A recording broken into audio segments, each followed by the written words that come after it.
Kanina, inis ako pagising ko.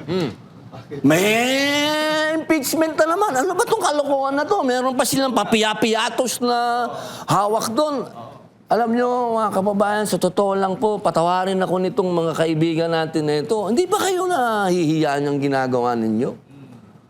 Ang mga kababayan natin nag-iisip kung anong kakainin nila. Itong mga panahon nito. Magkano ang bilihin? Ang iisipin ninyo, politika. Wow! Talagang ako po, hindi ako makapaniwala. Kung ganito ang mentalidad natin, sino pa makakatulong sa atin?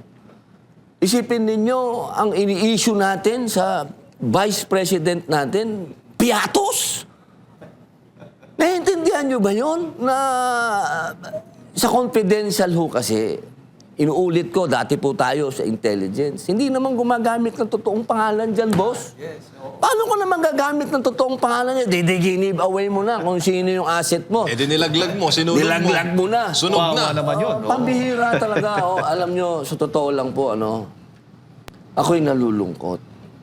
Kasi sa panahon nito, dapat sama-sama tayo. Lalala nyo, kasi parang pandemic ito, boss eh. Another phase ito ng pandemic.